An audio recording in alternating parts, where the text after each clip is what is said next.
Yeah. first chapter.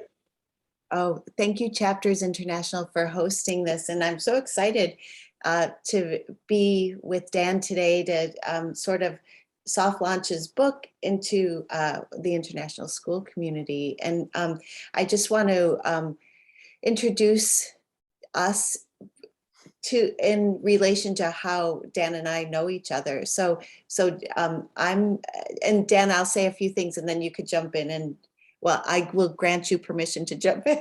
No. Thank you so much. Yeah, you're welcome. So Dan know. and I first met, we taught together at PS 321 in Brooklyn. And my first year that I was teaching there, I was first grade, Dan was fourth grade, and he and I, our classes were book buddies. For a couple of years, we were book buddies, I think. And and so we've been, well, Dan's been one of my day ones since the beginning of my teaching life. And, you know, he was just known in the school to be super heady and musical and generous in the community. Know your opera. Come on, Dan. Yeah, okay, right. Remember the old days? Fourth grade opera. Yeah. Grade opera. Yeah, and Dan's daughter, my husband was a second grade teacher. That's how we met. And Dan, he taught Dan's daughter in second grade. And so then fast forward, Dan and I, our work lives in New York City sometimes intersected. Dan was a principal and a superintendent, regional superintendent of schools and other things in between.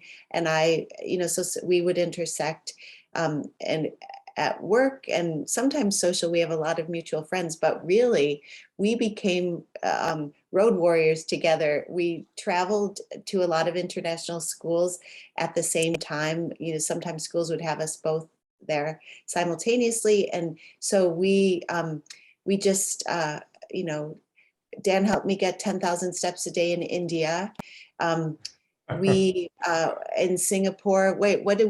We listened to an Israeli music groups performing. The Israeli music group performing Argentine tango in Singapore. Yeah. Singapore. So yeah, that was pretty transcontinental. And then Latvia. I mean, Dan, just his waiter banter and in restaurants is chef's kiss because he always drops the local language, and he's a quicker picker upper of languages, where I'm so like not and shy about it. And so it was always a pleasure. It has been a pleasure to travel with Dan. I don't know, Dan, do you want to add in more like yeah, it's interesting. things? So I don't know. I have nothing official. We've worked together in four continents, which is pretty fun. And Kathy tends to, when we travel together, she'll work out in the hotel gym or whatever. But I'm the one who's always beckoning her to get out and let's go. You know, let's see Kenya a little bit. Let's go kiss a giraffe, right? Yeah. Oh yeah. Oh my God. I do not kiss and tell, Dan. Why are you doing this? Oh, that's right. Gosh, I swore I'd never tell. Yeah. Okay. Anyway, so yeah, no, we I feel like we've been professional friends, personal friends, and thought partners. I feel like Kathy and I will call each other up to talk about ideas as well, which we'll get into soon, right? Yeah, So. and when we thought about this, I want to envision it like dinner at the hotel restaurant. Well, not dinner at a local restaurant where we would just talk about our school day and what we were thinking about. And when next time you come to New York, Shona, we're going to meet you. Dan will come from his spot. I'll come from my spot, and we'll. Last year you weren't available, Dan. I think right. You couldn't make it down. You were out of the city, but anyway. So thank you all for being here. It's so. No, but then we got Shona and I met later. So. So should we start and yeah, think let's about do your it. book? Dan, Why would you not? just put up the slide of your cover? Oh yeah, hang on. Just in case people jumped into the call after we took it down. I don't know. There we go. Okay. So at the beginning of the pandemic, which, you know, everyone jokes about the malleability of time in the pandemic. I don't know if it was 5 years ago or 2 years ago or whatever, but I knew, Dan, you were starting a book at that time, or you'd been batting around some ideas for a book, and so you got it started at the beginning, and then I don't know how far in we were, but I do remember you reached out to me. We're talking about your book, but you had done this huge pivot. What I recall was your original intention ended up changing into radical listening. And so I'm just wondering, I don't know, I find process so interesting, like what was the behind the scenes? And so I wonder if you could just shed light on that and share with the educators with us what happened and what inspired this. Sure, like the birth story, basically, right? Yes, your Yeah, origin. Yeah. the origin story. So, yeah, I was way back at the beginning of 2020, end of 2019, aka the before times, right? I was working with the amazing Lois Bridges, who head of professional books at Scholastic there, and just one of the most amazing editors you can imagine, and about on an idea. And you know, conferring, I feel, has always been a passion for me. And you know, my last book for Heinemann was about reading conferences. And Lois and I were chatting one day at a conference, and you know, she said, she was the one who actually put the idea in my head that, you know, we have books about reading conferences, we have books about writing conferences. Why not do something, you know, maybe we could call it the conferring book. And it occurred to me in that moment that, you know, there are wonderful books about each type of conference. So our buddy Carlos, how's it going? And teachers got conferences, and you know, I had written a book on reading conferences, but it felt like any teacher who's doing one is also doing the other, right? I don't know any teacher who's doing reading conferences who isn't also doing writing conferences. So it seemed to me that it could be useful to have a book that talked about each of those individually, but also, you know, how do you connect them? Because, you know, why think of them separately? Reading and writing, you know, two sides of the same coin. So I was kind of going along writing that book, you know, and feeling passionate about, you know, that idea, the conferring book. When you know, the entire world kind of exploded. Obviously, there was COVID, but then also, you know, there were so many instances. There was George Floyd in the States and Breonna Taylor. There was, you know, this sort of rampant racism and anti-Semitism and the Me Too movement. And it felt like, I just felt like it would be irresponsible to put a book out in the education world at this moment in time and not touch on some of that, right? And you know, how could you ignore that, regardless of what you were discussing? So I thought of Christopher Emdin's quote, equity is hearing someone's voice about what they need and providing them with that.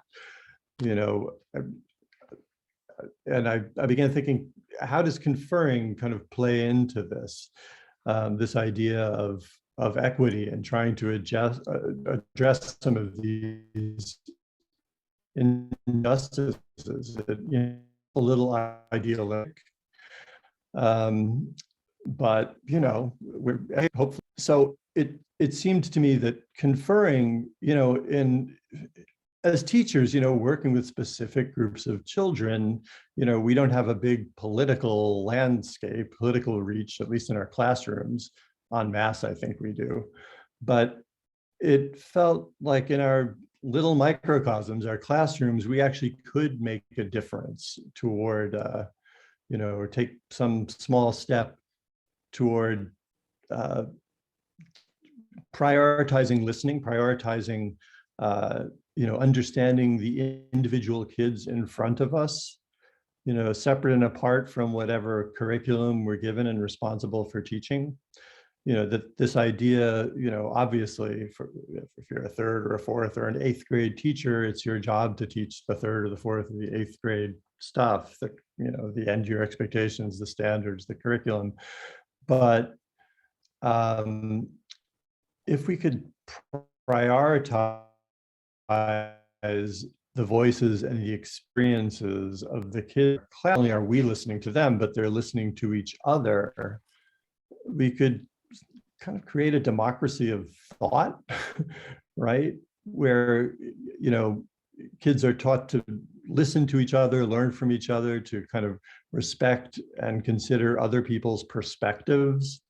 And that maybe that was, some incremental step toward change. Yeah, And that maybe that seems highfalutin. yeah. Could you just, Dan? I don't know if it was just me. Could you just repeat that last phrase? The sound got a little wobbly. Yeah, sure. Just this idea that if we could create an environment in our classrooms where we prioritize listening to the individual voices of the specific children in our room, their experiences, wherever they're from, their cultures, and have that be just as important as the curriculum, the standards that we're responsible for teaching. That that could be an incremental step toward change, toward creating a society where people actually respect each other's perspectives. And Right. Well, and you just yeah. So. Oh, sorry. Go ahead. We're at dinner. No, I'm I'm good. jumping No, in. we have a little time left. That psychic. That's cool. Yeah. Pass the salt. I just think, I really appreciate the acknowledgement, like there's no firm boundary between the world and school, and the world, and we're not hermetically sealed in the classroom where current events and things going on in the world have no bearing on the classroom, aside from, if you're a social studies teacher during current events. The way to create a better world is like that, you said, that microcosm, to have that in your classroom where people are heard and seen and valued and acknowledged. And you just, as you were talking, I was looking over here. Zaretta Hammond spoke yesterday morning. She did a keynote at the Teachers College Saturday Reunion Conference, and she wrote the book Culturally Responsive Teaching in the Brain, and cognitive science about that. And exactly what you were talking about, the brain science behind that is, just the skill building for engagement and the emotions, skill building of emotions around cognition. And she talks about, I'm just looking at notes here, about the importance of creating calm, ready brains. And our brains can be calm and ready when we're heard and seen. And she talks about kids feeling rewarded. And not, I don't think she's saying intrinsic rewards, or they got a ticket for the pizza or pajama day on Friday, but the reward of being heard and having agency in your own learning.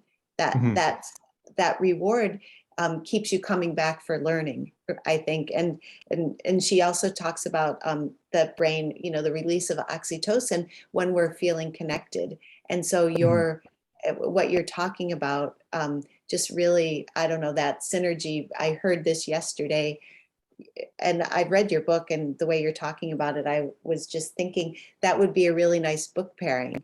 If people are book twins to, Zaretta Hammond's book and your book, but this is about your book, Dan. So we'll stay in the lane. So, do you want to just take a minute? I don't know, radical listening, to just, I don't know, what would you say?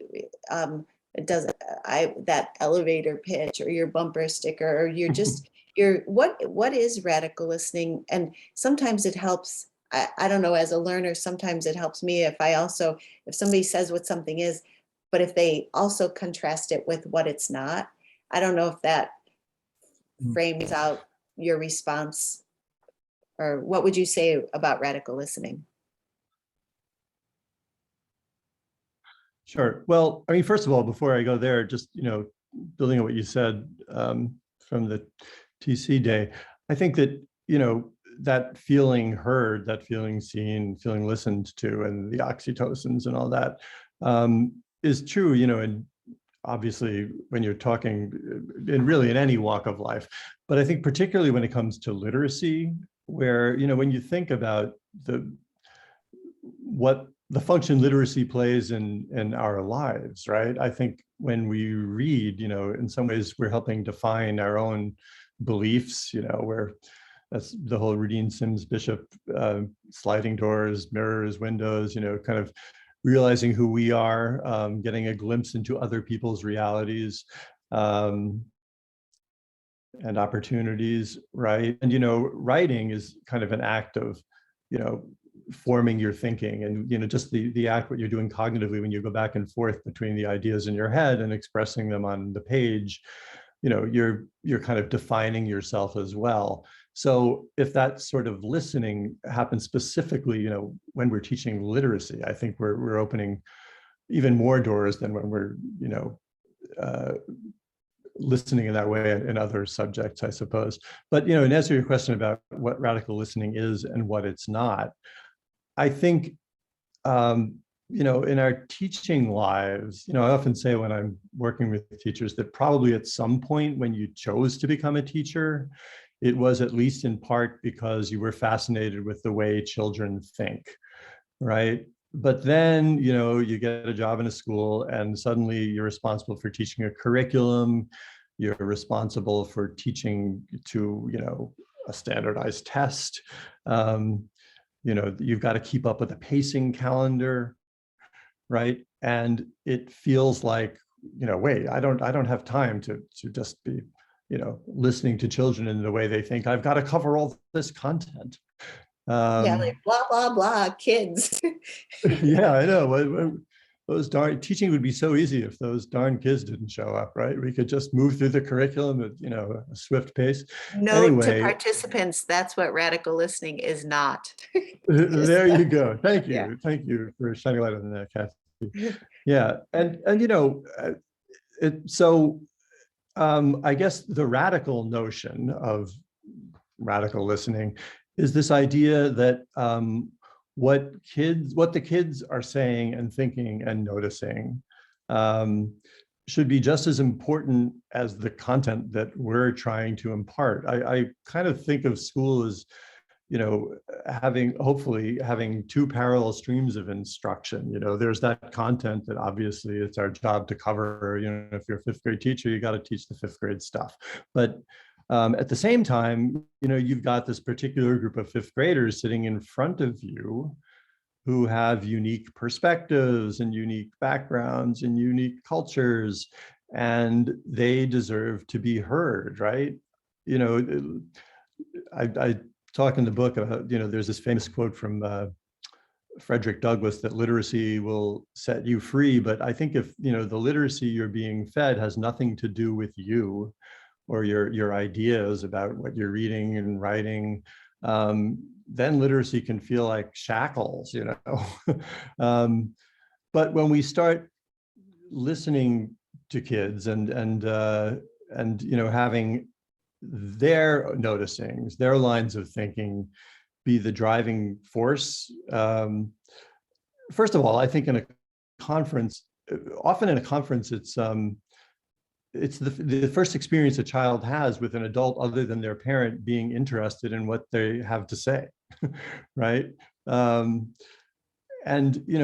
while, often we dovetail with curriculum objectives in a conference, and it's not like it's against the rules to do that. I don't think that that's the reason that kids remember conferences years later. When you meet a student a couple of years after they were in your class, they're unlikely to walk up to you and say, gosh, I remember when we covered standard 4.1, that was so great, right? They're probably going to remember a moment when they felt heard and seen, and, their idea was valued, and they were able to sort of first of all, realize maybe something about themselves that they never realized before, right? And we're sort of nudged and taught how to extend their own line of thinking. So I guess, that's a long-winded answer to your question. So I think I think the idea of listening to children and having their ideas be the driving force in that lesson is a radical notion. We talk at kids so much. We, inundate them with content, which often doesn't, from their perspective, feel like it has anything to do with them. Yeah. But And yeah, strangely, I think in some ways might the pandemic have helped a little bit in that, we're back in the old days of the pandemic, which is current days and some people's situations when we're teaching remotely. I mean, you're sort of at that position of, by any means necessary, I have to get to know this child that I can't see in front of me and watch them across the day. So, you're on a screen with them and you really like radical listening, radical watching, really trying to make this child become 3D, through really hearing them. And I imagine a lot of teachers, had a little bit of a head start in this towards this concept or this way of listening, because they probably had I'm imagining a taste of it when they were teaching remotely, because that's something a lot of people would say is that they really got to know their kids differently by being in their houses with them, and to some degree, I guess, not across the board. And I bet, and and we'll move off of this, but I just wonder, I would invite everybody to just think to yourselves, who in your life do you feel radically heard by? Well, was there a teacher that, in your years of being a student that you felt, really heard you and incorporated who you were and what you wanted in their teaching of you? I don't know. Yeah. But Dan, you have, I think there's a couple of few pull quotes from, Yeah, oh I'm gonna yeah, put thank those you up. for Yeah, dropping it in the chat. If anyone yeah, no, wants that's to great. share. Ashley's talking about her English teacher. I don't know, many teachers, we're talking about origin stories. Most teachers I know have it, some teacher along the way that they felt Yes. heard them and seen them. And what you're talking about in terms of the pandemic, first of all, it's so crazy that we're now starting to talk about it in the past tense. I know that, for example, in Hong Kong, I heard Yeah, from Sarah, who's on this chat, that they're still teaching virtually. And what I found, ironically, I guess, silver lining to every cloud, is that many teachers I worked with, were feeling frustrated, like they didn't have the time to fit in conferring before the pandemic. But then suddenly they were in this position where they were meeting kids virtually or hybrid. It was going back and forth. And I remember talking to my friend and colleague, Courtney Almerano at the American Embassy School in New Delhi. And she said, I was trying all sorts of different permutations, but finally conferring was the only thing that worked. I would schedule individual time to meet with kids, and lo and behold, it was still stressful. They were still scared at all the uncertainty, but they started feeling heard, and I started feeling like I could hear them better. And it just was kind of a reminder, wake-up call that, this shouldn't just be something we do during a pandemic, right? Right. Yeah. Um, Nice. yeah. Yeah. Oh, and Kim's on. Hi, Kim. Kim's in the book. There's a picture of Kim in the book, actually. Oh my gosh. There you Okay. go. And here she is on the webinar. Anyway, So yeah. yeah. Oh, it's so So isn't that nice, Dan? You've got I know. people you've Kim worked with. Fung is. You I must have been spoke. a radical listener of teachers because you've got a lot of friends in the Zoom room. Yeah. But There Dan, you go. I know we have a couple, there's The a quotes. few Yes. Yes. I quotes, full know. quotes. I digress. No, Kathy and I no. tend to digress a lot when we chat together. Okay. There we are. There are the quotes, Kathy. Yeah, so these are some quotes that you pulled, and um And I will just give everybody, participants, a minute. They're quick, a minute to read it, and just in the chat, if you're inclined and able to do it, put in the chat which quote. We put the numbers above, so you don't have to copy the whole quote, but which quote resonates with you, or which quote really connects to your practice right now. And you know what, let's not even limit this to students, children you're teaching. It could be children you're raising, children you love, in your world, your family, your friends' children, your own children, whatever. But what really resonates with you? And if you're inclined, just put the number in the chat. And if you want to just add a sentence or two, or about how it touches you. So we'll give you about a minute for that. Great.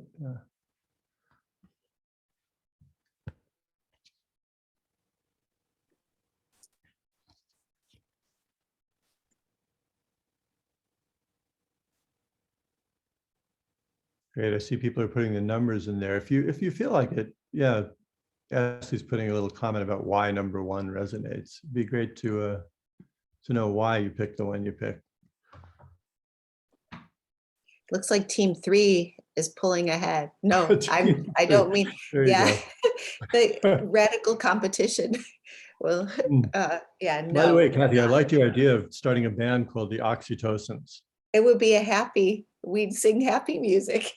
We would, yeah. There you go. So, oh my gosh, well, thank you.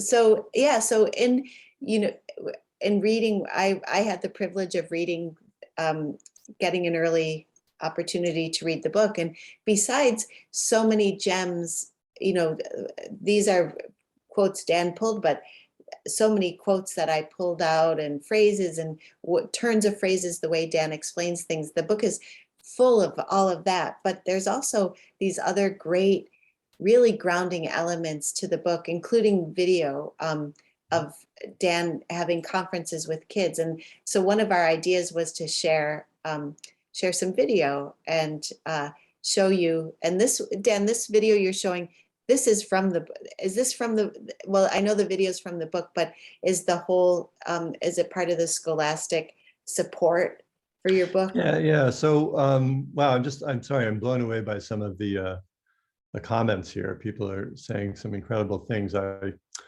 invite you, all participants, to just read some of the things your colleagues have to say. Kim, as made famous on page 21 in a photograph of the book, was talking about how it's a little sad sometimes when you confer with a student, they seem shocked that like you're actually interested in what they have to say, right? And Donita's talking about just how wonderful it feels when you feel heard and seen, right? I'm not going to read all through them, but there's some great comments in here. Yeah, so there in the book, there are, it occurred to me that, this idea of student-centered teaching is not exactly new, right? Obviously, I don't think any educator would ever disagree with the idea that, we should, center our teaching around kids. But I think we talk about these ideas philosophically often. And then, you go back to your classroom and it's like, okay, here are these kids. So how do I do that? How do I make my teaching more student-centered? So it felt like to kind of, I've just found over the many years of teaching and conferring with kids that there are certain steps, there's a certain structure to that sort of a conversation that allows you to kind of hear a child and have the child's noticings and ideas be the starting point for, what you're going to teach them in that conversation. So in the book, I kind of break down the steps of a reading conference, the steps of a writing conference, which aren't, when you and I were preparing for this, Kathy, we were talking about it, you were talking about how, it's not completely linear. It's just not just, just add water and follow these steps. It's kind of recursive. You kind of go through each of these steps, but you might double back, you might skip one, right? But having a general sense of the structure of a reading or writing conference, I think is really helpful. And yeah, in the book, there are transcripts of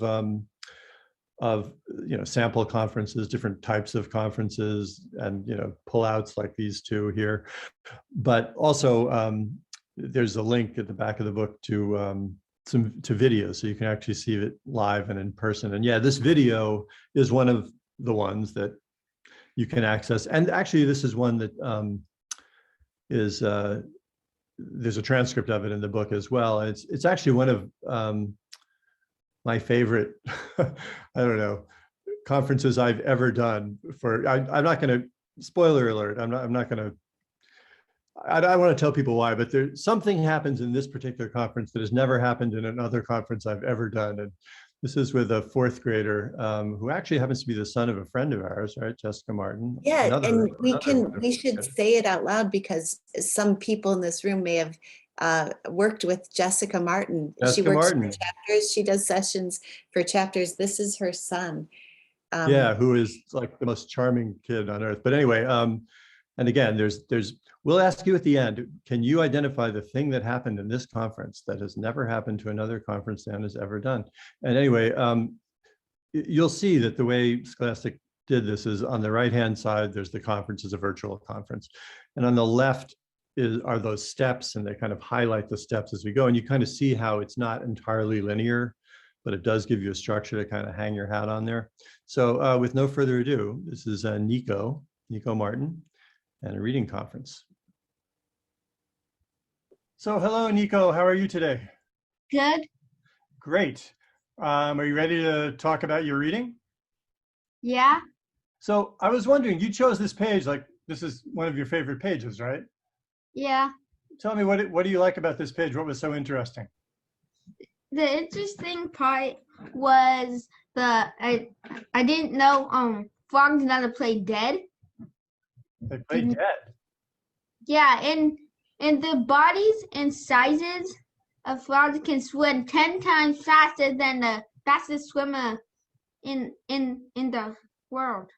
Wow. Yeah, I see that sentence right there. So that is a really cool fact. So what was so interesting about that fact for you? When I just started reading, is that then I reading the whole thing, then I did a song on it.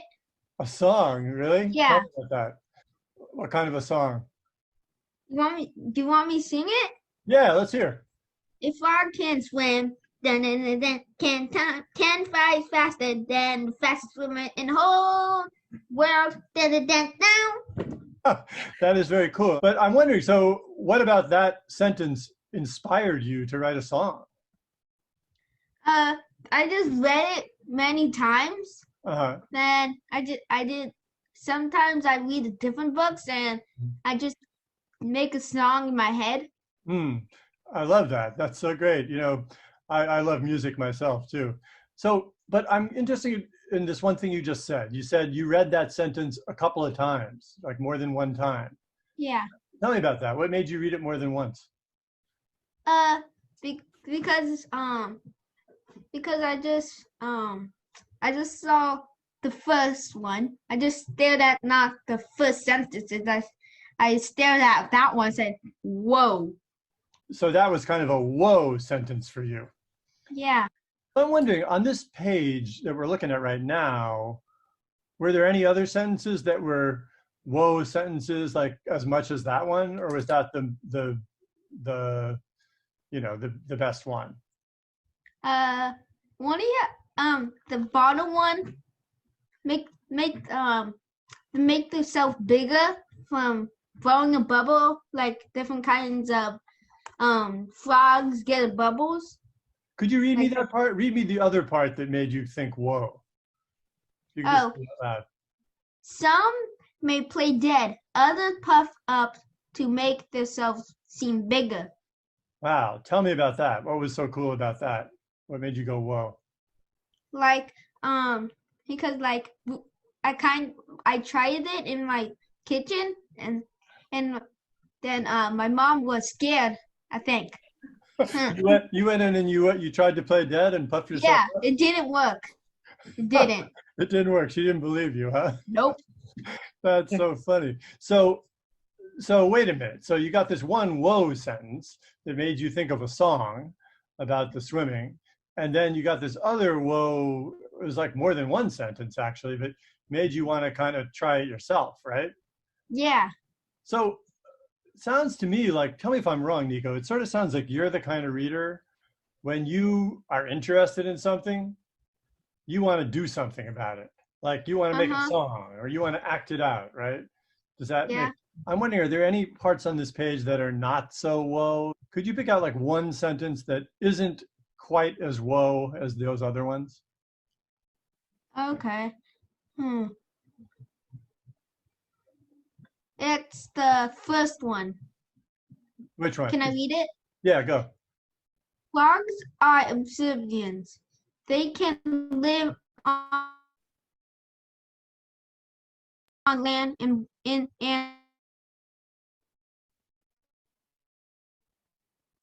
in the water. That's yeah. Yeah, that I I got. already I think I already knew that. So it seems to me that to be able to read nonfiction and understand it, you have to decide which facts are the really important ones to remember. Like what are the whoa facts that make you want to write a song or make you want to fool your mother or whatever. But then you also have to decide, okay, which facts aren't quite as important or as interesting. You know, that first bit that you read me, frogs are amphibians, they can live on land and the water. I see what you mean. Like that doesn't make me want to get up and dance or anything. Yeah. But that thing about 10 times faster, that definitely makes me want to shout or sing or something, right? Do me a favor, you have the book with you, right? Yeah. Could you find another page, maybe, I don't know, the next page or some other page that you like, and see if you can find one whoa fact and one boring fact? Well, I got one. Oh, cool. This tree frog is found everywhere. Yeah, that's all. What makes that boring for you? Because I have another book. It just says the same thing. It's an easier book. So what's the whoa fact on this page about peepers? This frog eat moth. In nighttime it likes spiders, moths and worms. Yeah, and crickets. Okay, so since I know you're the kind of reader, when he comes to a whoa fact, he wants to do something like a song or act it out or whatever. So what does that make you want to do, that one? Search it up. Oh, so you would go to another book to find out more information? Yeah. Hey, I have an idea for a reading assignment for you. Here's what I'm thinking. Since you are the sort of reader who pays special attention to whoa facts and you want to do something about them, but you also make decisions about which facts are kind of boring because you already know them, right? Yeah. I'm thinking maybe you could choose a couple of pages in this book. You could start with this one about the frogs. You could do that one about the peepers. Take a look, Nico. Look at the screen here. I'm thinking, can you see that? Yeah. Okay, so on this side where it says whoa fact, you would write the fact, whatever the fact is, and then what you want to do about it, like you want to sing a song. On the other side, you would write the boring fact and just say why it's boring, because you already know it, right? Or because you already read it. Done. Okay, cool. Can I see it?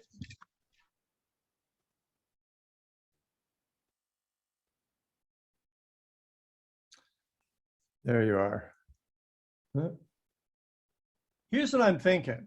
Since you're onto something really important here, like I said, because you already know that when you read nonfiction, you have to pay special attention to those whoa facts. And actually, and doing something about the whoa facts helps you remember them. Like, I'm going to guess that after you made up that song, you're never going to forget about frogs swimming like that, right? And Yeah. after you tricked your mother, or you tried to trick your mother, you're probably never going to forget about frogs playing dead because you did something about it, right? Mm-hmm. But you also know that there's so many facts, you can't remember them all. What would you think about doing a little assignment here to practice choosing the whoa parts and deciding on the boring part? Okay. All right. Well, how many more pages do you want to do? You just did one already. It didn't take you that long. So what do you think? It's your assignment. So 2, 3, how many pages? 2. 2. Okay.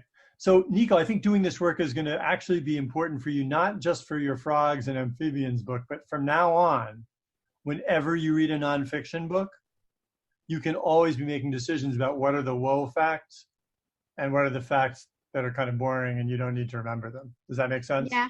Yeah. So this is what he turned in later. And I love this because the whoa fact, green frogs hibernate, makes them want to do a sleepy dance. They eat at night, makes them want to have a snack, right?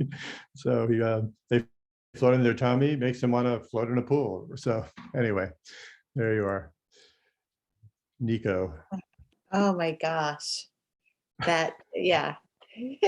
I want to text Jessica if it weren't midnight at 12:43 for her. He's Yeah, just exactly. charming. So there's, I mean, we could talk about this for an hour. There's just so much in that. I want to invite people to just drop into the chat anything that you noticed, or anything that really stood out for you in that conference. Something that another way to frame it would be, was there something that Dan did that you're approximating or you're growing towards in your own conferring practice? But Dan, I was really, a lot of times I just love to hear the teacher's language, and I just collected some things as you were conferring. You're the sort, tell me if I'm right about this. Like you're really, you're not coming in as the boss of all things. It's like you and the child are negotiating kind of the terms of engagement and the terms of assignment, if you will, or the push. I have an idea, which is for a teacher to say that. You're not just like telling them what you want them to do, but you're just modeling that, like, wait a minute, I have an idea. Let's, in this moment, this is, just that immediacy of an idea. And then you're onto something here is really empowering. Like, it isn't like you're not owning it. You're Nico's onto something. Mhm. And really you're onto something. You're seeing this pattern and what he's doing. And I don't know, do you want to, is there anything you want to add in, or do you see anything? Oh yeah, look at, I'm in the chat, people, this is great. Dan, Yeah. imagine all of us, your administrators, and we just did an observation and evaluation. I think you did well. Oh, thank you. I appreciate Yeah. that. Where do I fall in the rubric? Yeah. No, actually, I'm looking, there's so many great comments, but Shalini, I think I'm going to quote her from now on, this, because I think that idea of the conference providing both choice and challenge, yeah, I think is kind of key. That and plus we get some alliteration, so that's good too, a little bonus. But That's the best. It's I easy to know, right? remember with When you alliteration. can say something true and powerful and use alliteration, that's like a double whammy. But yeah, no, I think what you're saying, Kathy, is also at the heart of it. This idea that, you don't want to be the boss of all things. You want to kind of put yourself kind of on an equal footing, with the child. You're a reader, I'm a reader. You're a writer, I'm a writer. Let's work on this together. And, what's the thing you're on about, student, and how can I help you? How can I help you go further with that? So it's not just a question of, patting him on the back and say, good noticing, keep up the good work. It's, great noticing. Let's think about something else we can do, to push this a little further, right? I think so often when we sit down one-on-one with kids, I often say this, and several of the people who are on this webinar have probably heard me say this, right? Because because I say it in every workshop that, often when we sit down one-on-one with children, we, we're kind of conditioned to listen for the thing that they can't do, the thing they're having the hardest time with, right? But if every time, Kathy, you and I sit down to talk, the subject is the thing you do least well, you are not going to look forward That was to a fun my dinner. visit. Yeah, really. That's the last date, right? Yeah. No, do you Um, know, I'm going to say this, and it's what I'm about to say is super controversial given the current context in pop culture, but there's a line from a Kanye West song oh my pre, gosh, I pre know, MAGA, pre pre all the MAGA. mess of Kanye, where Yeah, he yeah, says, right. I'm so gifted at finding what I don't like the most, which Mhm. is sometimes, with no judgment and no, connecting teaching to that, but just it is right. We see what we need to go in for, Mhm. like the paramedics don't come to the emergency and say, well, you got a nice head of hair. They're looking for the thing that they need to cauterize or how they have to save. But this conference was just you know all you taught, you heard, and radical listening, Dan, too. It makes me think it's not just your quiet, but it's also your input, the teacher's input in the conference, because we think radical listening passive, just say more, say more, say more. But you you radically spoke, and I don't know, invited to, I guess. Yeah, I don't know. I radically cauterized. That's the first time I've ever thought of cauterizing in terms of conferring. Yeah, I But know. that's more It's alliteration, by the it's way. a 4:48 a.m. Yeah, yeah. It's analogy, and it's more synaptic mechanism. alliteration, right? Yeah. Because cauterizing And and conferring.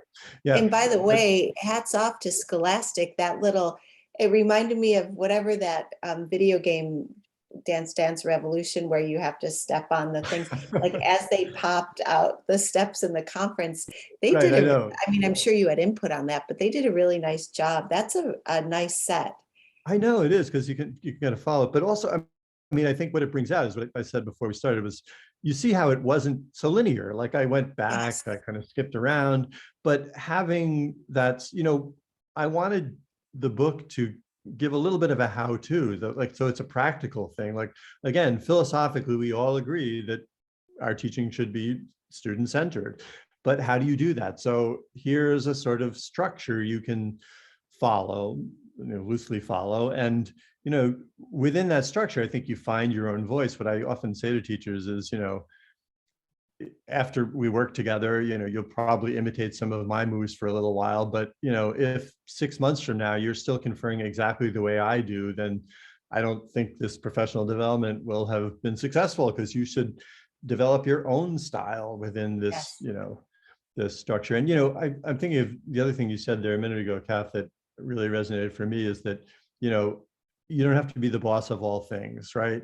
It's the idea of, when you're conferring with a child, it's not that you're, Moses or Muhammad coming down from the mountain with the truth. When I say it sounds to me like you are, or you're doing this and you're reading, I want the child to reflect that, the point is not for me to be right. The point is, for the child to start kind of reflecting on her own reading or writing. And so, and plus, who am I to presume that I know exactly what you're thinking? So, when I say this, because obviously, I'm a teacher, I've studied this, I've conferred with a lot of kids. So hopefully I have some knowledge that I'm imparting, but I'm really, when I ask that question, I'm truly asking, and Yes. often it's the first time I think that what I've experienced often conferring with kids is when you ask a question like that, it seems to me you're doing this in your head. They kind of sit up straight and like, well, yeah, I was. I didn't know I was, but I was, and sometimes actually I was working with a teacher, I think it was in Hong Kong once, who said to me, well, what if you say it seems like you're doing that and the kid says, no, I wasn't.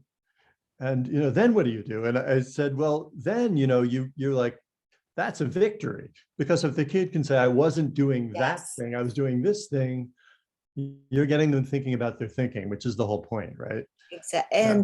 And it just gives you, and it just gives you another more radical listening opportunity. Well, then what were you doing? And I was thinking really quickly about kids.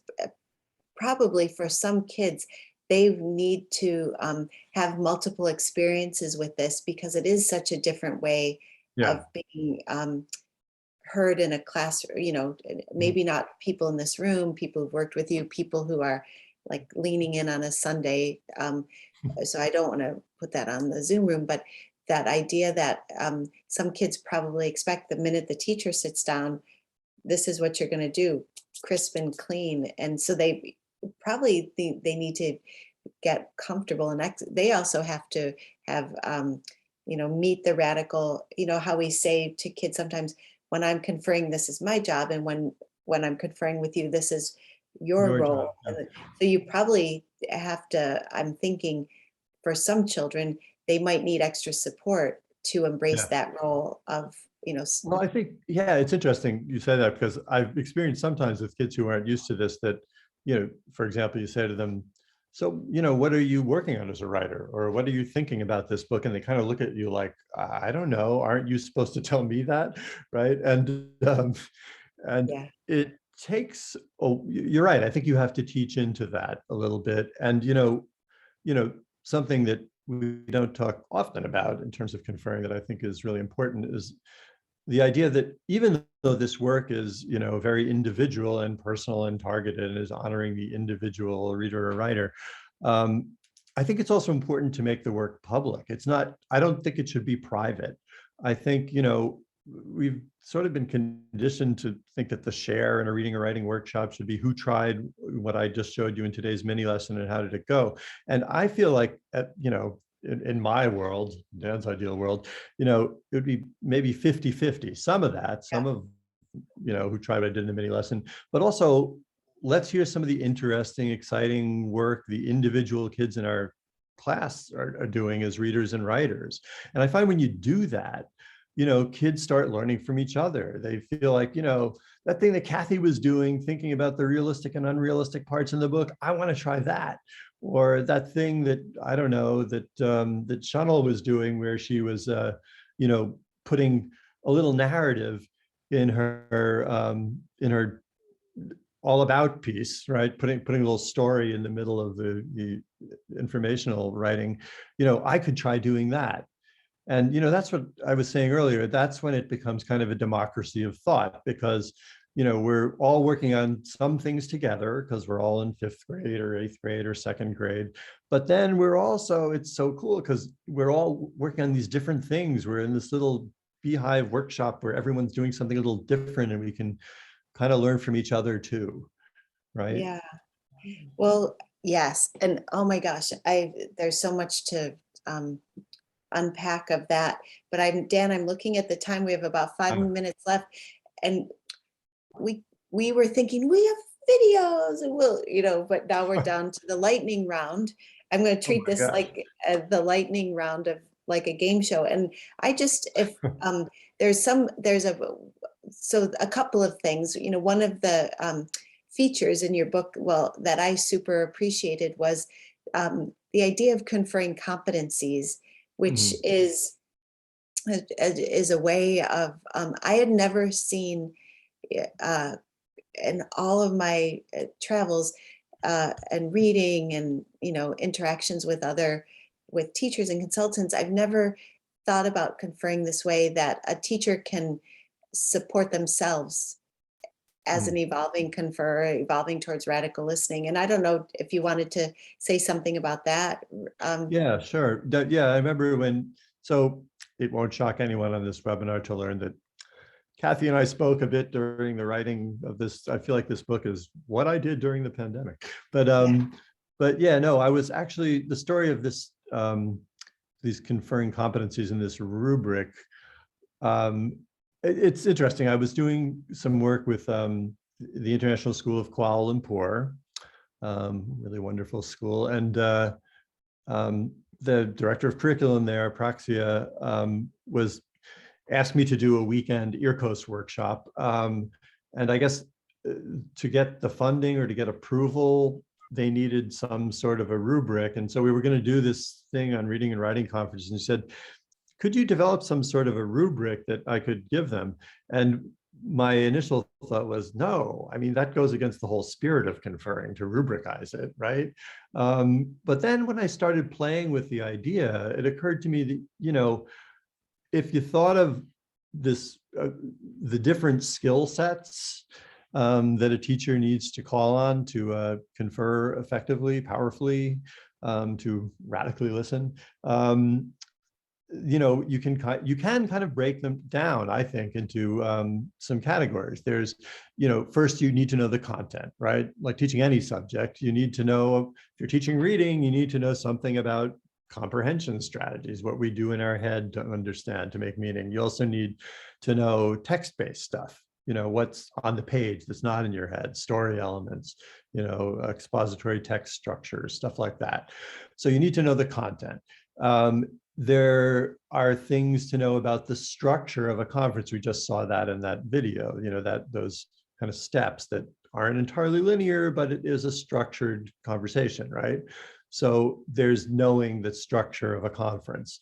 And then two, there are things to know, I think, about how to listen diagnostically, right? Like when you're hearing a child talk about a book, what part of what she says are you going to kind of light on and say, hey, wait, that part of what you said, tell me a little more about that, right? You know, for example, when Nico talked about whoa facts, I thought, bingo, you know, that's it. He's prioritizing. So, you know, I'm listening for the little nuggets, the things, the turns of phrase, the word choice, whatever. And I'm thinking, I'm kind of matching that with what I know about comprehension. So when he said whoa facts, I thought he's prioritizing. That's the avenue. That's the road I'm going to go. Right. That's, anyway, yeah. Go. No, I was just, I think of in the movies when people are going in with infrared goggles and they're looking, you know, looking for the heat. And I feel like in radical listening, your infrared, you know, earpiece, you're hearing for, you know, where's the heat or the, you know, the energy in this conference that I want to just like, I don't know. Panel, So, yeah. so this is not meant to, you know, like rubrics, you got to be so careful, right? I know, Dan, you were like to rubricize it or to not. I know, right? Not wanting it to become a evaluation tool. It's more like a growth, like, you know, check yourself. Yeah, well, that's the idea that I think that, you know, you can, it seemed, you know, once I started doing it, I thought maybe this could be useful for teachers who are working on their conferring to kind of look at this and think, okay, where am I in each one of these skill sets? And what would the next thing be that I could work on, right? And I think when you and I were talking, just, was it yesterday? I don't know, time is so amorphous these days. Kathy and I were talking and I think you were saying, Kathy, that, you know, sometimes in one conference, you might feel like, wow, I'm being strategic here. And then, you know, later that day, you might be in a conference with a different student and feel like, oh man, I'm just developing here, right? So I don't think it's always a straight and narrow path. I think obviously you get better at these things, and you know, I think if we had more time, which we don't, you know, I would invite people to look and think, you know, where do you think you fall in each of these? But in the book, obviously there's this rubric, and I think I tried to put in examples of, you know, what are the kinds of things you can listen for, and what are the, you know, here's the steps and some tips on how to negotiate those steps and all of the above. So well, and anyway. And I know, I mean, people, just to be respectful of people's time, but if anyone needs to jump off to live your best lives, because this is an hour, but if Dan and Chanel, could we just stay for like 5 more minutes? Because there's one more really important thing about this book that in the world of books about conferring and literacy, you do something, the way you have reading, writing connections, how you can leverage a conference in reading to support the child as a writer. And we could even, I mean, you could have had a parallel conference with Nico where, you know, as a writer of informational text, you could have him use his whoa scale. Like, look at your writing. Where do you feel like a reader would say, whoa? I don't know. It just seems to easily transfer over. And I know you've got something quick we could share. Yeah. So it's funny. Well, like as I said earlier, when I was relating the origin story of the book, my first idea was, let's think about how we can connect reading and writing, through conferring. And again, as I said earlier, I've never met a teacher who's doing one who isn't also doing the other. So it feels like, we're not doing it justice if we look at a reading conference and a writing conference in a silo that, they never connect. And, one of the things I talk about in chapter 5 in the book is, how can you follow up on a reading conference? If here we have charts such as these, where, the idea is, if you just taught this in a reading conference, what might your next writing conference be, right? So, for example, if you're in a reading conference, you're talking about how one part of the text made you think back to something else, AKA synthesis, connecting parts across the text. Maybe in the next writing conference, you can say, Kathy, I remember in our reading conference, we were talking about, parts that connect. So as you're working on your writing piece, where are parts that you want the reader to connect in her head as she reads, right? Where are there think backward parts? Where do you want to kind of reference something from earlier? So, I give some specific examples of, if you talked about this in a reading conference, here's what you might do in your next writing conference. And here are some ways you might phrase that. And, conversely, if you did something, a particular thing in a writing conference, how would you follow that up in a reading conference? And, just some concrete tips too, like why not have, during writing workshop, make sure kids have their independent reading books out, because almost anything that you're going to end up teaching in a writing conference, they can probably find an example of in their book, right? Yes. And so obviously, our buddy Carl, for example, talks a lot about conferring and writing with mentor texts, which is incredibly powerful. But it's also powerful to, turn that over to the kid, teach the kid how she can go into a book and make her independent reading book a mentor text. Like, we shouldn't always have to be the ones, pulling out the perfect mentor text and finding the example. We can teach kids to go in and look for a particular writing strategy in a book they're reading. But it makes the children read like, it helps people read like writers, not, not based on a unit of study. Read like, or write like, or read like a writer. It's just like an ongoing practice when you put it that way, that any text could be a mentor, not just like the unit specific texts that the teacher chooses. And if we could come back to that idea we talked about at the beginning about, again, being a little idealistic, that conferring in this way and this sort of radical listening is, a step toward equity in the world. I sort of think that just the whole act of reading and writing, reading like a writer, writing like a reader, starts to get us there. Because when you think about it, when you're writing, you're always thinking about, how is the reader going to take this in? How is someone reading my words going to experience my thinking? So you're thinking about another person, right? And when you're reading, you're trying to get inside the head of the writer. And so just in that reciprocal act of reading and writing, you're trying to put yourself in the head of the other, someone else besides you, right? So just in that small act, I think you develop a stance in the world that, where you're better able to understand other people, because you've been doing that as a reader and writer, right? And, maybe if, the next generation of kids feels valued in their listening and they're taught to kind of value and take in other perspectives, the world becomes a better place, right? Then we in our drop the small mic. little microcosm. Yeah. Yeah, no, that's Yeah. awesome, Dan. Well, we'll we'll wrap up. Just because it's time.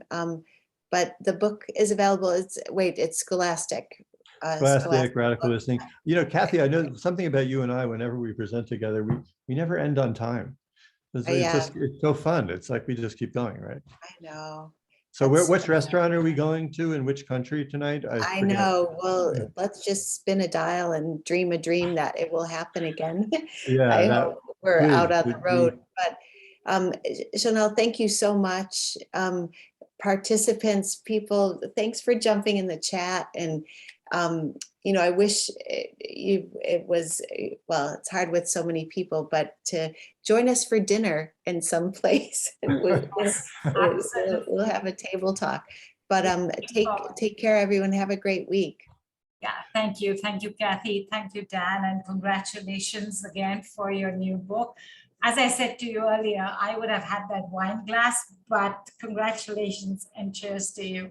With that cheers. cup of coffee, with a cup of tea rather. Don't believe Cheryl. She doesn't drink wine. So thank you all. Thank you for being here. And I will hope, and as Kathy says, hope we actually meet in person somewhere and share a meal together. Stay safe, and thank you, Dan and Kathy. See you. Thank you all. Bye-bye. See you. Bye-bye.